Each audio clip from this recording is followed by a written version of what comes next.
जब human psychology की मैंने पढ़ाई शुरू की थी तो समझ नहीं आता था कि कौन इंसान कैसा है, कैसे मैं पहचानूं, कौन से लोगों को अपनी लाइफ में बुलाना चाहिए, नहीं बुलाना चाहिए। फिर वक्त बीता, मैंने बहुत डीप में जाके पढ़ाई किया, समझा।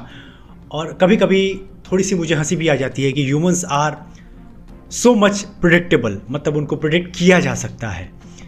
कुछ सर्टेन बॉडी लैंग्वेजेस के थ्रू, कुछ उनके जेस्चर्स होते हैं, कुछ ऐसे सिग्नल्स देते हैं वो जिससे वो इजीली कैच हो जाते हैं। और इसके थ्रू मैं अपनी लाइफ में अपने करियर में सही लोगों को इनवाइट कर रहा हूँ, क्योंकि हम एट द एंड क्या करने वाले हैं, लोगों से इंटरेक्ट करने वाले हैं, चाहे इंट्रोवर्ट एक्सट्रोवर्ट हैं, चाहे जॉब बिजनेस एनीवेयर। वैसे मैं एक डिटेल, अभी कुछ बैकएंड पे काम चल रहा है, वापस से मैं डार्क साइकोलॉजी का कोर्स ला रहा हूँ बहुत जल्दी। सो आप लोग के लिए प्रॉपर रेबल्स यूनिवर्सिटी में ला रहा हूँ ताकि सब लोग ग्रो हो पाएं जो प्रॉपर रेबल्स हैं। बाय द वे, आज जो हम लोग बात करने वाले हैं उसमें हम लोग जाएंगे कि 5 ह्यूमन के ऐसे बेसिक मिस्टेक्स जो हम डीप एनालिसिस के थ्रू समझेंगे कि कैसे आप भी वो गलती कर रहे हो, और आप ये समझ गए तो आपको लाइफ कितना आसान लगेगा, या फिर बहुत चीज़ों को आप इजीली देख पाओगे। सो 5 एक्सपेरिमेंट को स्टेप बाय स्टेप समझेंगे with practical example. So deep video है, इंपॉर्टेंट वीडियो है, पेन एंड पेपर लेना, नोट्स बनाना पड़ेगा, साइलेंट रूम होना चाहिए, ईयरफोन लगा लो एंड पे फुल अटेंशन टिल एंड। पहला, द सेक्स डिलेमा। ये बहुत इंपॉर्टेंट है आप सब यूथ के लिए।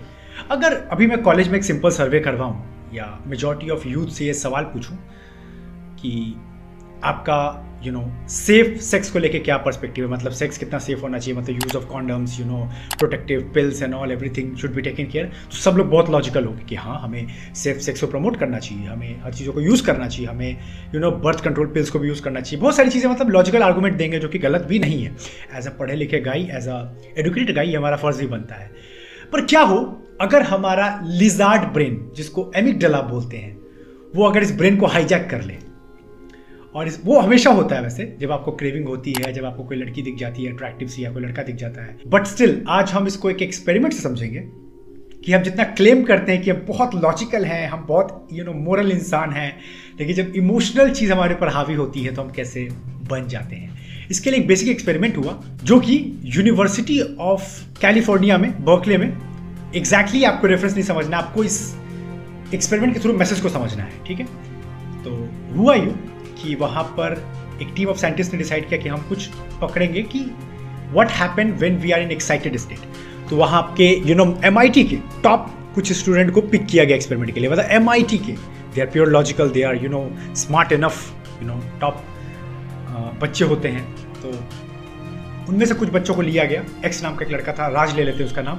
राज को बोला गया कि मैं आपको, या जो एक्सपेरिमेंट के एक जो मेन हेड थे उन्होंने बैठ कर उनको पर्सनली बुलाया और उनको 2 सिनेरियो दिया। पहला सिनेरियो में उनको बोला गया कि आपको इस एक्सपेरिमेंट करने के बाद आपको $100 दिया जाएगा, ठीक है। आपको करना कुछ नहीं है, अपने आपको लैपटॉप लेना है और लैपटॉप को सामने रखना है, आपके सामने एक वीडियो चलाई जाएगी पॉर्न से रिलेटेड, ठीक है। वो वीडियो आपको देखना है, वो वीडियो लगभग 10 मिनट का होगा। वो वीडियो आपको देखना है, फिर आपसे कुछ सवाल किए जाएंगे। मतलब आप जब उस वीडियो को देख के थोड़े एक्साइटेड हो जाओगे तो आपको ये करना पड़ेगा। और वो बच्चा थोड़ा सा स्माइल कर रहा था, थोड़ा शर्मा रहा था, पर हम सब अंदर से थोड़ा बहुत सब चीज़ें जानते तो हैं, क्योंकि वी आर मैच्योर इनफ और ये चैनल थोड़ा ओपन है, तो मैं आपसे खुलकर बात करूंगा, तो शर्माना मत, समझना चीज़ों को। उसको बोला गया ऐसे करने को, आपको ये करना पड़ेगा। और आपके सामने लैपटॉप, आपको करना है कि आपको बेड पे बैठना है, आपके सामने 10 मिनट एक वीडियो प्ले किया जाएगा न्यूडिटी का, आपको वो देखना है। उसके बाद आपको कुछ सवाल दिए जाएंगे, आपको उन सवाल का जवाब देना है बिल्कुल सही, यस और नो में, ठीक है।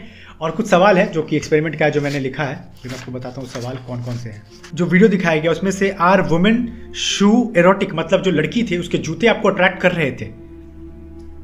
दूसरा था, can you imagine having sex with a 40-year-old women, मतलब इस स्टेट के बाद क्या आप इमेजिन कर सकते हो खुद को, ओके। और ये बेसिकली लड़कों पे एक्सपेरिमेंट किया गया, क्योंकि लड़कियां अपना हार्मोन्स को थोड़ा कंट्रोल में रखना जानती हैं, पर लड़के थोड़े से इवोल्यूशनरी पर्सपेक्टिव से थोड़े ज़्यादा एग्रेसिव होते हैं, सेक्स को ज़्यादा प्रायोरिटी देते हैं, दैट्स अ रियलिटी। और चूंकि उनको अपना जीन्स ज़्यादा पास करना होता है, so they look for more opportunities to get more having intercourse and all. तीसरा सवाल पूछा गया, can you imagine having a sex with even 60-year-old women, could it be a fun to have sex with someone who is extremely fat, could you enjoy having sex with someone you hated, is a woman sexy when she is sweating, is the smell of cigarette smoke arousing, would it be a fun to get tied up by your sexual partner, would it be a fun to tie up your sexual partner? पहले में आप उनको बांधते हो, दूसरे में वो अगर आपको बांधे तो। ये सब सवाल पूछा गया। तो जो नॉन अराउज पहला स्टेट इसमें सवाल पूछा गया, तो उसके कुछ रिजल्ट है जो मैं बाद में बताऊंगा। और कुछ सवाल पूछे गए सेकेंड राउंड में कि would it be a fun to watch an attractive woman urinating, मतलब ऐसे सवाल जा रहे थे deep. Would you find it exciting to have an anal sex? Is just kissing frustrating? Can you imagine getting sexually excited by contact with an animal? तीसरे राउंड में पूछा गया would you take a date to a fancy restaurant to increase your chance of having sex with her? Would you encourage your date to drink to increase the chance that she would have to sex with you? Would you keep trying to have sex after your date says no?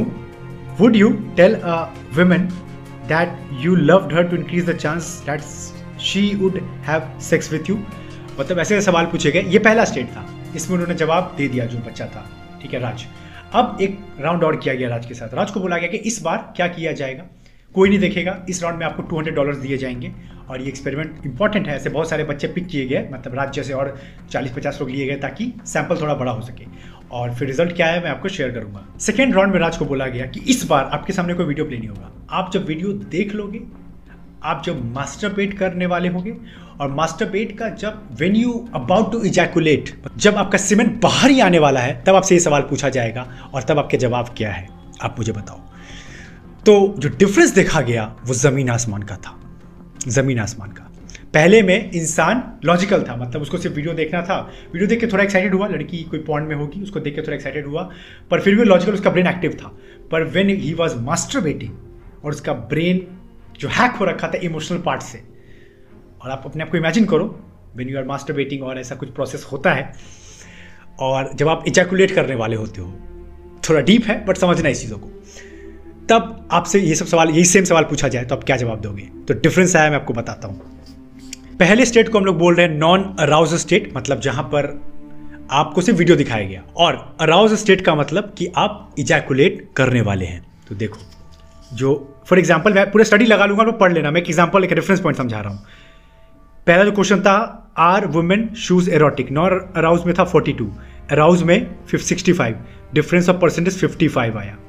Can you imagine having a sex with a 40-year-old women? इसमें difference 33% आया। सबसे बड़ा difference कहाँ आया? Can you imagine having a sex with a 60-year-old women? 229% increase आया। मतलब normal state में नहीं, ये तो मैं नहीं, लेकिन जब एक्साइटेड में होता है इंसान तो कुछ भी, मैं आगे नहीं बोलूंगा, यू आर स्मार्ट इनफ। और ये सब किस पे हो रहा है? दुनिया के टॉप ब्रेन पीपल की पे एक्सपेरिमेंट हो रहा है। कोई ऐसे नहीं कि कोई गांव मोहल्ले में चले गए, कोई अनपढ़ इंसान को उठा लिया, नहीं, पूरे पढ़े लिखे समझदार लॉजिकल इंसान पे एक्सपेरिमेंट हो रहे हैं। एक और सवाल है कि would it be a fun to tie up your sexual partner? इसमें डिफरेंस 60% आया। समझ रहे हो? बांध के मैं क्या ही एक्सप्लेन करूं। मतलब कहने का मतलब यह है कि हम इंसान कितना भी बोल ले, हम रैशनल हैं, हम लॉजिकल हैं, हम ब्रेन को चलाते हैं, हमारा अभी भी मेजॉरिटी पार्ट हमारा इमोशंस कंट्रोल कर रहा है। कभी सोचा है डाइटिंग पे रहते हो, सडन मन करता है कुछ उटपटांग खा लूं, बहुत एक्साइट करता है यार आज तो खाऊंगा, और फिर खाते हो तो ऐसा खाते हो, ये नहीं कि मोमोज के एक प्लेट पे रुकते हो, momos, pizza, pan pizza, whatever जो भी आपका नाम आपको पता हो, मतलब क्या मैं बोलूँ, मतलब कुछ भी जंक ऐसा जो तुम रुकते ही नहीं। You are getting my point. इस एक्सपेरिमेंट के थ्रू मैसेज ये है कि अपने अवेयरनेस को थोड़ा बढ़ाओ, थोड़ा लॉजिकल रहना सीखो। इस पर Sigmund Freud, one of the great psychologist, giant, मतलब उन्होंने इस पर बात भी की है कि हमारे 3 पर्सनैलिटीज है, याद रखना। एक को बोलते हैं इड, आईडी, एक को बोलते हैं ईगो, एक को बोलते हैं सुपर ईगो। इड हमारा बेसिक जानवर है, वो अभी भी अपॉर्चुनिटी ढूंढता है, खाना पीना, सेक्स, बस यही मतलब होता है ना बेसिक जानवर के नीड्स। सुपर ईगो बोलता है कि नहीं, मैं एक इंसान हूं, मेरी सोसाइटी में रिस्पेक्ट है, मैं जो करूंगा उसके कॉन्सिक्वेंसेस खराब हो सकते हैं, मुझे लोग से देश से बाहर निकाला जा सकता है, मुझे अपने मोरल वैल्यूज़ को नहीं बेचना है। ये सारी चीज़ें एक इंसान सुपर ईगो से अपने आप बचाता है। जैसे कि मैं क्या कर रहा हूँ वीडियो करके, अपनी सुपर ईगो को बचाता हूँ कि नहीं, लोग मुझे प्यार करते हैं, मुझे उन्हें अच्छे क्वालिटी ऑफ कंटेंट देना है, मुझे अपनी रिस्पेक्ट बना के रखनी है, या फिर आप भी यही करते हैं।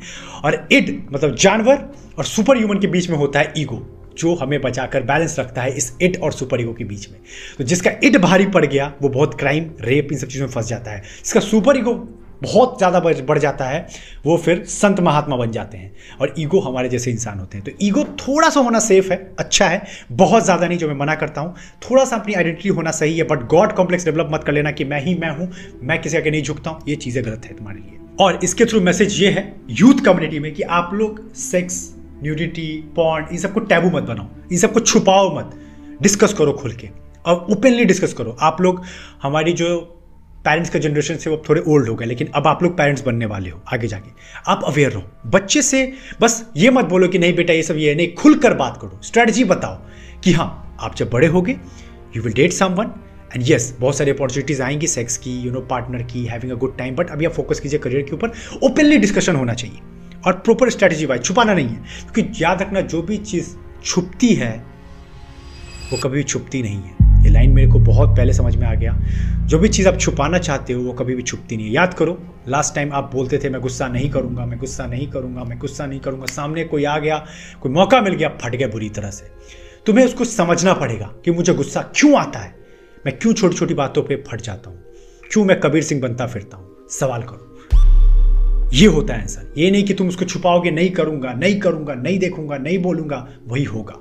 इससे अच्छा रोको, इसलिए बोलता लिखो, समझो उसको, फिर जाके इजीली पकड़ो। नेक्स्ट की ओर बढ़ते हैं। दूसरा, व्हाई वी प्रोक्रेस्टिनेट, हमें टालने की बीमारी क्यों है। ये तो लगभग सारे यूथ की प्रॉब्लम है कि सर इतने मैं प्रोक्रेस्टिनेट करता रहता हूँ।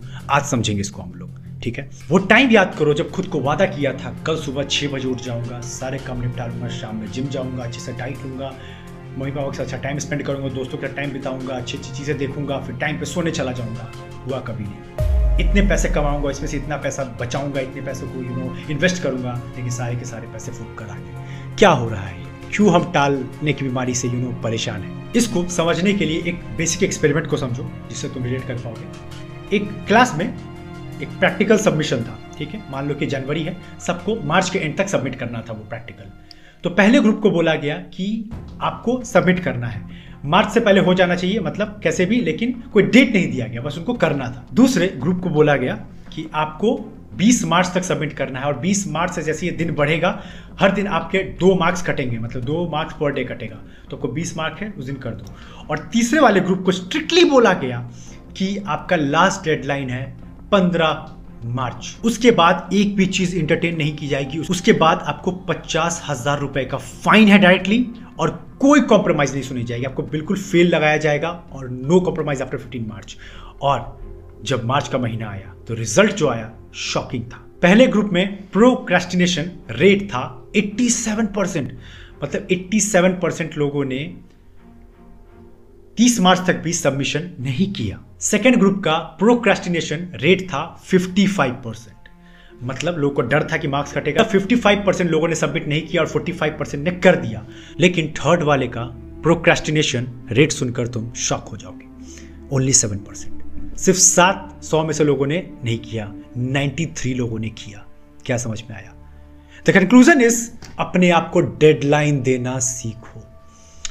अगर मैं क्यों अपने वीडियोस में चिल्ला चिल्ला के पागलों की तरह बोलता हूं वक्त कम है, वक्त कम है, अर्जेंसी पे काम करो, अर्जेंसी पे काम करो, वक्त कम है, वरना बहुत लोगों को लगता हो कि अभी मैं बड़ा नहीं हुआ हूं ना, अभी थोड़ा सा जवान हो जाता हूं, थोड़े पैसे वैसे जोड़ लूंगा तो बिजनेस खोलूंगा, थोड़ी बॉडी भी मेरी प्रॉपर बोन्स डेवलप नहीं हुए, थोड़ा और बड़ा हो जाता फिर जिम जाना स्टार्ट करूंगा। नहीं, start early, start as soon as possible. वक्त कम है, अपने आप को पागलों की तरह डेडलाइन दो, और नहीं मिले तो कोई रीजन दो डेडलाइन देने का। जैसे मुझे क्या दिक्कत है, मेरा सब कुछ सेट है ऑलमोस्ट, लेकिन मैं हर दिन अपने आप को पागलों की तरह डेडलाइन देता हूं कि नहीं ये भी होना चाहिए, ये भी होगा, ये भी होगा, और सब कुछ टाइम के अंदर होगा।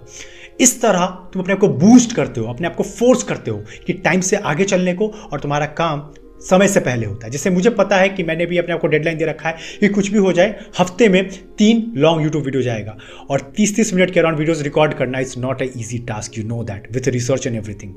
बट स्टिल मैंने आपको डेडलाइन दिया ताकि मैं एक्साइटेड रहता हूँ, ज़्यादा मैं मोटिवेट रहता हूँ, ज़्यादा डीप में काम करता हूँ, और इससे मज़ा आता है कि यार एक हफ्ते में नहीं गया तो लोग मज़ा नहीं आएगा डीप कंटेंट देने में, लोगों का एंगेजमेंट कम होगा। तो मैं चाहता हूँ अच्छे लेवल पे, मास लेवल पे हेल्प किया जाए अपने बड़े बड़े वीडियोस के साथ। तो इस तरह अपने आपको पागलों की तरह डेडलाइन देना शुरू करो। जैसे फॉर एग्जाम्पल मान लो कि एक जनरल इंसान गोल कैसे सेट करता है कि इस साल ना मुझे 12 लाख रुपए कमाने हैं, जॉब से या बिजनेस से, लेकिन कमाने हैं। इस तरह कभी गोल हासिल नहीं होगा। मोटिवेशनल वीडियो देख लो, कुछ भी कर लो, 1 साल में 12 लाख नहीं हो पाएगा। इसके बदले अगर तुम स्पेसिफिक प्लान करते हो विथ डेडलाइन, कि एक साल में अगर मान लो कि मैं एक अच्छा कॉपी राइटर हूँ, मैंने एक बहुत अच्छा इस पे कोर्स बनाया, 1000 रुपये का कोर्स है, और अगर मैं इस 1000 रुपये वाले कोर्स को 300 लोगों को मिनिमम बेचता हूं अपने ऐड चलाकर, तो 3 लाख रुपए का रेवेन्यू होगा। मान लो मेरा add cost per acquisition cost आता है कस्टमर का 300 रुपये, देन मुझे ऐड का कॉस्ट पड़ेगा लगभग 10,000, टैक्स एंड ऑल जीएसटी देके लगभग 10 से 15,000, और सॉफ्टवेयर पे खर्चा लगभग 20-25 हज़ार। सो मेरे जेब में लगभग 2.4 to 2.5 lakh rupees net profit आएगा पर मंथ, और इस तरह साल का मेरा 24 से लगभग 30 लाख के अराउंड हो गया प्रॉफिट। इस तरह अगर तुम प्लान कर सकते हो स्पेसिफिक जाके विद डेडलाइन, तुम्हारी जीत पक्की है। चलो तुम 24 लाख नहीं, एटलीस्ट साल में 20 तक तो पहुंचोगे, 18 तक तो पहुंचोगे, 16 तक तो पहुंचोगे, लेकिन डेडलाइन देना अपने आपको बहुत जरूरी है। इसी अर्जेंसी के साथ काम करो। और सेकंड चीज जो इसमें तुम्हें हेल्प करेगी, अथॉरिटी रखो। अपने ऊपर किसी को रखो कि कोई तुम्हें वॉच कर रहा है। जैसे कि इस एक्सपेरिमेंट में तुम देख सकते हो कि टीचर वॉच कर रहे थे, नहीं करोगे तो ये सजा मिलेगी। तो अपने ऊपर किसी मेंटर्स को बिठाओ, जो तुम पे बुरी तरह से नजर रख रहे हैं, 1-on-1 टाइप ऑफ मेंटोर। और इसी के लिए मैं अभी अपना रिबल्स यूनिवर्सिटी जो ला रहा हूँ बहुत जल्दी, उस पर मैं अपना एक प्राइवेट ग्रुप रेडी कर रहा हूँ, जहाँ पे मुझे सिर्फ रिबल्स चाहिए, उसका नाम ही वही है। तो आप लोग वहाँ ज्वाइन करोगे, मैं जल्दी लिंक बना रहा हूँ उसका, बहुत जल्दी लॉन्च हो जाएगा। तो वहाँ पे आप ज्वाइन कर सकते हो। मेरी प्राइवेट कम्युनिटी में बहुत कुछ डीप लेवल का ट्रांसफॉर्मेशन होगा। मैं आप पे 1-on-1 नजर रखूंगा एज अ मेंटोर, और बहुत सारी चीज़ें अभी आगे जाके मैं रिवील और करूँगा उसके बारे में। तब तक इस चीज़ को समझो कि हाँ, अथॉरिटी रखना जरूरी है, वरना हम कहाँ जा रहे हैं, हम ट्रैक कैसे करेंगे, हम सही जा रहे हैं कि नहीं। जैसे कि मैं अपने बुक्स को मेंटोर में रखता हूँ, कुछ और भी लोग हैं मेरे मेंटोर्स, उन सबको रखता हूँ ताकि वो ट्रैक करके बताते कि आदित्य क्या सही है क्या गलत है। इस तरह करना हुआ। The third trick, the endowment effect. इसको समझाता हूँ, इसको और मजा आएगा तुम्हें समझ के। कभी एप्पल के स्टोर गए हो, या फिर चलो एप्पल हटा देते हैं, रिलायंस के स्टोर गए हो। रिलायंस जो डिस्प्ले में बहुत सारे गैजेट्स लगा के रखते हैं, तो वहाँ पे अगर कोई तुम एप्पल के या किसी लैपटॉप को या चीज़ों को टच करके देखोगे, तो वो जानबूझकर ना वहाँ पर उसको खुला रखते हैं। तुम उसे टच करते हो, उसको फील करते हो, लैपटॉप बंद करते हो, ऑन करते हो, मोबाइल चला कर देखते हो। और कोई भी स्टाफ को स्ट्रिक्टली मना किया जाता है कि कोई भी रोक टोक ना किया जाए, आप लोग आराम से उठाइए, चलाइए, देखिए। क्यों ऐसा किया जाता है? क्योंकि हम जिस चीज़ को बार बार छूते हैं, अपना समझते हैं, टच करते हैं, फील करते हैं, उसको कहीं ना कहीं हम अपना समझने लगते हैं। और इससे ही क्या होता है, अभी जब बार बार चलाते हो, देखते हो, बटन प्रेस करते हो, तो आपको लगता है यार कितना अच्छा प्रोडक्ट है, चलाने में मजा आ रहा है, मुझे ये चाहिए। तो आप भले ही अभी नहीं खरीद सकते हो, लेकिन जैसे ही आपके पास पैसा आता है, क्रेडिट में लिमिट आता है, आप बोलते हो मैं चला वही लैपटॉप या फोन लेने। इसको एक और छोटे से एक्सपेरिमेंट से समझो। मैं बहुत सारे एक्सपेरिमेंट्स लाया हूँ ताकि आप लोग समझ पाओ। मजा आ रहा होगा, यहाँ तक आ रहा तो मुझे बताना कमेंट सेक्शन में, क्योंकि मैं बहुत सारी प्रैक्टिकल लर्निंग के थ्रू बताने की कोशिश करता हूँ। तो हुआ यूँ कि एक यूएस में बेसबॉल का कल्चर बहुत ज़्यादा है, मतलब बेसबॉल वहाँ बहुत खेलते हैं, इंडिया में उतना नहीं चलता है। तो एक यूनिवर्सिटी था, वहाँ पे काफ़ी बड़ा कैंपस है और बहुत लिमिटेड सीट रखा जाता है, बहुत कम लोग आ सकते हैं उस बेसबॉल के मैच में। वो बेसबॉल का मैच बड़े लेवल पे खेला जाता है, बड़े बड़े प्लेयर्स आते हैं उस लेवल पे। तो टिकट्स लिमिटेड है, उस टिकट का कॉस्ट है 1000 रुपये। अब क्या हुआ कि कुछ रिसर्चर्स ने इसको चेक किया कि इंडोमेंट इफेक्ट काम कैसे करता है। तो सारे टिकट्स बिक चुके थे, और लेकिन बहुत लोग टिकट नहीं मिला था, बहुत लोग देखना चाहते थे, पागल हो रहे थे।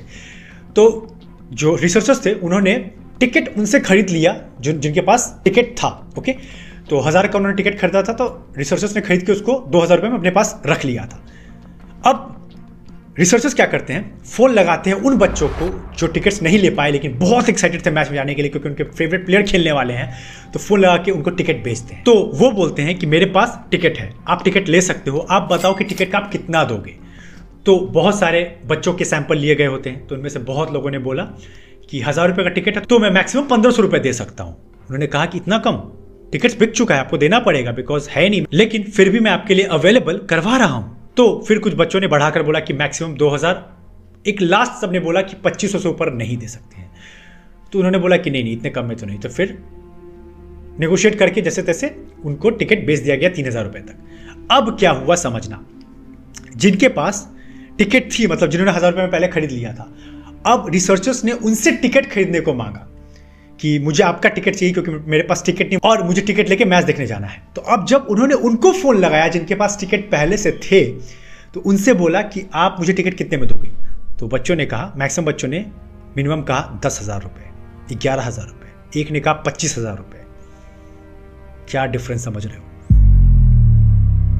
जो चीज हम ओन करते हैं हम उसकी ओवर वैल्यू लगा लेते हैं और इस तरह हम मार्केट में फंस जाते हैं। याद करो लास्ट टाइम तुम किसी चीज से इतने अटैच थे तुम अपनी गाड़ी को नहीं बेच पा रहे थे, मान लो कि तुम्हारी स्विफ्ट डिज़ायर तुम्हारी गाड़ी, हम सबकी इंडिया की फेवरेट कार है, तो तुमने लिया होगा, तुमने उस वक्त लिया होगा 8-10 लाख रुपए में, आज 6 साल तुमने चलाया, अब गाड़ी के वैल्यू 3 लाख रुपए हो गए, लेकिन तुम 5 लाख से नीचे गिरने वाले नहीं हो। नहीं, तुम्हें नहीं पता कि मैंने कितने मेमोरीज इसके अंदर जोड़े हैं, वो बच्चों के साथ टाइम बिताना, वो फैमिली के साथ, वो मम्मी पापा के साथ। तो यही होता है, एंडोमिक इफेक्ट कहता है कि हम, जो इंसान उसको रखता है अपने पास, वो उस चीज की वैल्यू, इमोशनल वैल्यू लगाता है, लेकिन जो उसको खरीदना चाहता है वो उसकी लॉजिकल वैल्यू लगाता है। समझ रहे हो?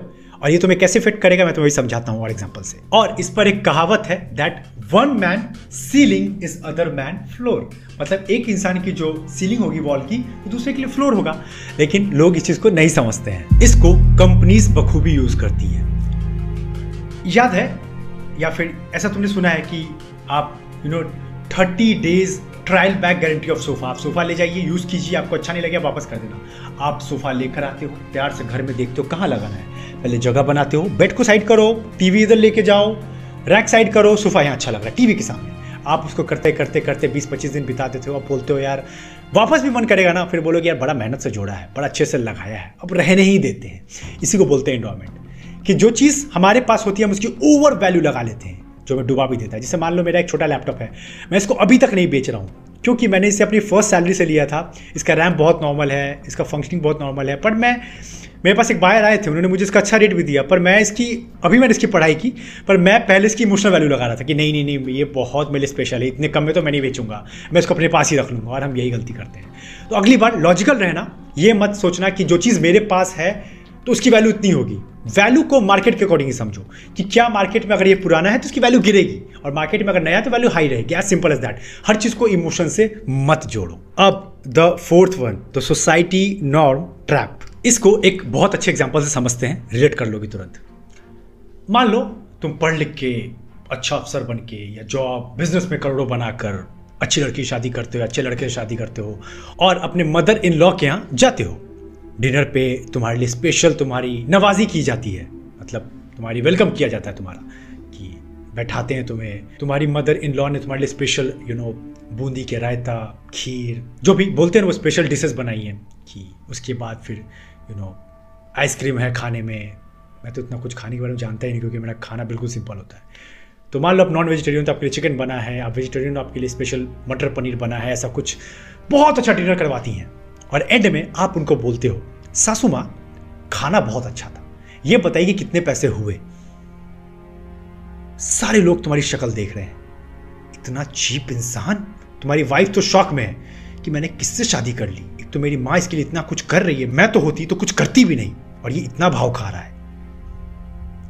आप ये समझो कि दुनिया में दो तरह से चीजें काम करती हैं, एक मार्केट के रूल्स के अकॉर्डिंग, एक सोसाइटी के रूल्स के अकॉर्डिंग। सोसाइटी में जो काम होता है उसको हम लोग पैसे में नहीं बुलवा सकते, और जो मार्केट का काम है उसको मार्केट में ही रखना चाहिए, उसको फ्री में नहीं करवा सकते। जैसे कि मान लीजिए आप नया घर शिफ्ट कर रहे हैं, आपके पास बहुत अच्छे वुडन क्या बोलते हैं, sofa, bed, everything you have, आप लेकर आते हो। आप जिस ट्रक ड्राइवर के थ्रू आए हो, या जो आपका जिन्होंने सामान आपका ट्रांसफर किया है, उसके लेबर थोड़ा चाय पीने चले जाते हैं, तो आप वहीं खड़े हो, आप वेट कर रहे हो। आपके ऊपर आपने देखा कि अरे सोफा गिर रहा था, तो जैसे ही आप देखते हो सोफा गिर रहा है, आप सोफा को पकड़ते हो, लेकिन सोफा बहुत भारी हो, आप उसको पकड़ते हो, और सामने वाले से एक बगल जो गुजर रहा होता है उसको बोलते हो प्लीज भैया मदद करो, तो भैया आपके आके तुरंत मदद कर देते हैं। तो क्या फिर मदद करने के बाद वो भैया आपसे पैसे मांगेंगे? नहीं। ये सोसाइटी के कुछ रूल है, ये बेसिक मोरल वैल्यूज हैं कि हम एक दूसरे को सपोर्ट करते हैं, ये बेसिक रूल है, ओके। लेकिन इस तरह से मार्केट नहीं चलता। अब इसका बेस्ट एग्जांपल है सेक्स मार्केट। जैसे कि आप अगर पैसे देके सेक्स लेना चाहो तो बहुत सारे ऐसे मार्केट हैं जहां you can pay and have this मतलब पैसे दो और अपना जो आपको काम करना है वो करो और जाओ, दैट्स अ मार्केट गेम। लेकिन इसके विपरीत होता है सोसाइटी कॉस्ट। मान लीजिए कि कोई प्ले बॉय है, उसको एट द एंड एक लड़की से इंटीमेसी वाली अपॉर्चुनिटी चाहिए, ठीक है, तो वो क्या जाती थोड़ी बोलेगा कि that I want this from you, नहीं। पहले वो क्या करेगा, उसको नर्चर करेगा, उसको अच्छा फील कराएगा, उसके साथ इंटरेक्ट करेगा, उसको फ्रेंड बनाएगा, उसको फील करवाएगा कि that I am also important, and then ये चीज़ें धीरे धीरे बढ़ेंगी, ठीक है, इसी को बोलते हैं सोसाइटी बेसिस पे। क्या हो, वो लड़का अगर पहले दिन उसको रेस्टोरेंट में ले जाए और बहुत बड़ा सा बिल बन जाए, दूसरी बार ले जाए और बड़ा सा बिल बन जाए, और थर्ड बार वो लड़का फ्रस्ट्रेट होकर बोले कि यार तुम पे मेरे बड़े खर्चे हो रहे हैं, मुझे तुमसे ये चाहिए, मतलब प्ले बॉय जो ये बोल सकता है, तो लड़की बोलेगी how cheap, get lost from my life, तुम्हारी हिम्मत कैसे हुई, तुम इसीलिए मुझसे बात कर रहे थे। और यही होता है जब आप मार्केट और सोसाइटी को मिला देते हो। तो कहने का मतलब मेरा ये है कि मार्केट काम को मार्केट रहने दो, सोसाइटी वाले काम को सोसाइटी में रहने दो। मतलब अगर आप कोई सोशल काम कर रहे हो तो उसको फ्री में करो, उसका कोई कॉस्ट मत मांगो, उसका कोई पैसा मत मांगो। और जिसको मार्केट में रखे हो, जिसको मार्केट रिलेटेड काम है, उसमें प्योर चार्ज करो मनी। जैसे कि इस पर एक सिंपल एक्सपेरिमेंट हुआ कि स्नीकर का चॉकलेट लिया गया 20 रुपए का और डेयरी मिल्क सिल्क लिया गया 160 रुपए का। चॉकलेट कोई अलग था, बट मैं इंडियन कॉन्टेक्स्ट में समझा रहा हूं आपको। तो क्या हुआ शुरू में कि पहले बोला गया कि आप लोग को ये चॉकलेट पिक करना है, जो आपको अच्छा लगे आप लोग उठा लो। तो ऑब्वियसली बहुत लोगों ने सिल्क उठाया क्योंकि सिल्क फ्री में बांटा जा रहा था, तो सब लोग ले रहे थे। पर सेकेंड राउंड में उनको बोला गया कि आपको सिल्क का 160 रुपीज़ देना है और स्नीकर का 20 रुपए। तो सोचो लोगों ने क्या लिया, मैक्सिमम लोगों ने स्नीकर लिया, क्योंकि जैसे ही पैसा आ गया वैसे इमोशन साइड हो गया, वैसे सोसाइटी वाले चीज़ें साइड हो गई। अब पैसे पे हम बात करेंगे। इसीलिए ये भी बोलते हैं कि जब, इस पर एक पर्सनल टिप मैं तुम्हें अपना देना चाहूंगा जो मैंने भी सीखा है, कि किसी लड़की को डेट पे लेके जाओ या किसी लड़की के साथ डेट पर जाओ, तो जब मेन्यू कार्ड पढ़ो और मेन्यू कार्ड का प्राइसिंग बहुत हाई हो तो चिल्ला के मत पढ़ो कि जो भी पढ़ते हो बटर डोसा 400 रुपए या 1000 रुपए 1500 मत पढ़ो। इससे जो चीज़ तुम अच्छे जेस्चर पे करना चाह रहे होगे सामने वाले के लिए, लड़की या लड़के के लिए, वो फिर एक मार्केट चीज में बदल जाएगा। तुम ये दिखा रहे हो कि मैं तुम्हें पैसे के बेसिस पर अट्रैक्ट करना चाह रहा हूं, फिर ये मार्केट का गेम बन जाएगा कि तुम कितने खर्चे करते हो या तुम कितना खर्चा करती हो, ये सब एक ट्रांजैक्शन बन जाएगा। फिर प्यार वाली एलिमेंट कम हो सकता है। जैसे गूगल के ऑफिस में फ्री लंच दिए जाते हैं, बहुत कुछ खाने को दिया जाता है, वो एक इस तरह दिखाते हैं कि हम एम्प्लॉयज के साथ हैं, हम सिर्फ आपके साथ सैलरी बेसिस पे कनेक्टेड नहीं है। और जैसे मैं भी अपने लोगों के साथ इस तरह कनेक्ट करने की कोशिश करता हूं, मैं जानता हूं मैं उनको सैलरी दे रहा हूं, वो बहुत अच्छा काम कर रहे हैं, पर मैं उनको ये भी याद दिलाता हूं कि हम किस बड़े मकसद के साथ जुड़े हैं, हम क्या सोसाइटी में चेंज लाना चाहते हैं। और ये पैसे से ऊपर होता है। तभी बोला जाता है कि कोई भी काम में जब कंपनी बनाने जाओगे या कुछ डीप वर्क या बड़ा कुछ क्रिएट करना चाहते हो, तो लोगों को अपने वाई से, एक बड़े पर्पस से जोड़ो। क्योंकि अगर हर किसी को बस तुम ट्रांजैक्शन के बेसिस पे जोड़ोगे कि काम करते भाई तुझे इतने रुपए दे दूंगा, ये कर ले, ये हो जाएगा, तो लोग भी तुमको बस ट्रांजैक्शन पे याद रखेंगे। पर अगर तुम उनको इमोशनल बेसिस पे बड़े चीजों से जोड़ सकते हो, बड़े कॉज के साथ, जो कि होता भी है कि देखते हो बहुत सारे लोग ऐसे काम करते हैं कि प्लैनेट मिशन बना लेते हैं कि प्लैनेट को अच्छा बनाना है या ग्लोबल वार्मिंग को कम करना है या वाटर को बचाना है। इस तरह बड़े मिशन से जोड़ो, यूथ की कम्युनिटी को बड़ा करना है। जैसे आप लोग मेरे साथ जुड़े एक बड़े मिशन के साथ, यूथ को एक रेबल यूथ बनाना है, नेक्स्ट लेवल पे लेके जाना है, उनके पीक पोटेंशियल पे लेके जाना है उनको। इस तरह एक बड़े मिशन पे जोड़ो तो चीजें अच्छी हो जाती है। मार्केट का मार्केट में करो जो साइड में हो, और सोसाइटी का काम सोसाइटियल बेसिस पे करो। And the last one, how much zero actually cost you. Last time याद करो कि कोई ऐप खोला, बुक माई शो, और देखा कि इतने का डिस्काउंट चल रहा है, थर्सडे पे इतना ऑफर चल रहा है, अभी चलो मूवी बुकिंग करते हैं। या फिर मान लो कोई फ्री कूपन मिल गया रिचार्ज करने का, फटाफट रिचार्ज करते हो। मतलब सिंपल भाषा में जीरो एक इमोशनल वाला बटन है। मतलब जहां दिख गया फ्री है, जीरो है, दौड़ के जाते हो। जैसे मुझे भी याद है कि जब मैं पहले हम लोग जहाँ रहते थे वहाँ आसपास बहुत भंडारा होता था, खाने वाने को मिलता था, तो जहाँ सुनते थे कि आज खाना फ्री है, दौड़ कर हम लोग जाते थे, क्योंकि फ्री है भाई। लेकिन फ्री क्या एक्चुअली फ्री होता है ये मैं तुम्हें समझाऊंगा इसके थ्रू। एक कहानी मुझे याद है कि जब मैं अपने बीटेक के टाइम में था, तो हम लोग क्या करते थे कि आसपास अगर कोई शादी वादी होती थी तो हम लोग कपड़े अच्छे पहन के, थोड़े अच्छे अच्छे कपड़े पहन के चुपचाप वहाँ चले जाते थे और थोड़ा नज़र बचा के खा वा के चले आते थे। मतलब फ्री का मिल रहा है और ये अपॉर्चुनिटी मिस नहीं करना चाहता था मैं, तो बहुत मज़ा भी आता था। और एक बार हम लोग लगभग पकड़े जाते पर बच गए थे, वरना बहुत पिटाई भी होती और कंप्लेन भी ज़्यादा हॉस्टल के अंदर, पर बच गए। सो मुझे अब कमेंट में बताओ कि तुम लोगों में से कितने लोगों ने ये कांड किया है, जो कि नहीं करना चाहिए, गलत है, पर किया है तो मुझे बताओ। अब मैं तुमसे एक सवाल पूछता हूँ, मुझे सही से जवाब देना। अब जैसे कि समझते हैं, मान लो एक किताब है 400 रुपए की, तो मैं बोलूँ कि इसको मैं तुम्हें 50% डिस्काउंट पे दे दूंगा, तो तुम में से बहुत लोग बोले कि हाँ आदित्य दे दो 200 रुपीज, ठीक है। अब मैं अगर बोलूँ कि इसको मैं 80% डिस्काउंट पे देता हूँ, तो मेजॉरिटी ऑफ तुम में से बोलोगे कि हाँ आदित्य अब तो मुझे दे ही दो। पर क्या हो अगर मैं तुम्हें बोलूँ कि मैं तुम्हें इससे 100% डिस्काउंट यानी 0 रुपीज में देता हूँ, अभी दो आदित्य, अभी मुझे चाहिए। ये है पावर जीरो का। लेकिन क्या ये जीरो वाकई में जीरो में आता है? नहीं। तुम इसमें या तो अपना मेंटल, इमोशनल एनर्जी, पैसा, समय देते हो। इस चीज को मना नहीं किया जा सकता। जैसे कि मान लो तुम किसी शॉप में गए, समझना बहुत अच्छे से, तुमने देखा कि एक जूता है जो तुम्हें चाहिए था एग्जैक्टली, वो जूता 800 रुपए का है। लेकिन तुमने देखा कि एक जूते के साथ एक पेयर ऑफ सॉक्स फ्री मिल रहा है, वो भी 550 रुपए में। तुम 800 रुपए की जो चीज जो तुम्हें एग्जैक्टली चाहिए थी वो तुम साइड कर दोगे, तुम बोलोगे मुझे यही जूता और यही सॉक चाहिए, क्योंकि तुमको वो अपॉर्चुनिटी मिल गया फ्री वाला, लेकिन तुम्हें जो चाहिए था तुमने वो नहीं लिया और इस तरह तुम फंस गए।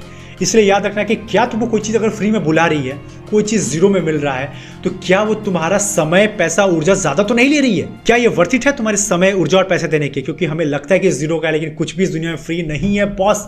मैंने पावर लॉ में ये चीज़ शेयर किया है कि nothing in this world is free lunch, you have to pay either money, your energy और योर टाइम। इस पर जब मैं अपने बीटेक के टाइम में था तो ज़्यादा मस्ती करता था मैं उस वक्त। उस समय अवेयरनेस में तो था नहीं, बस चिल आउट लाइफ, खाओ पियो मज़े करो, एवरेज लाइफ जो होती है, तो एज अ एंजॉय कर रहा था।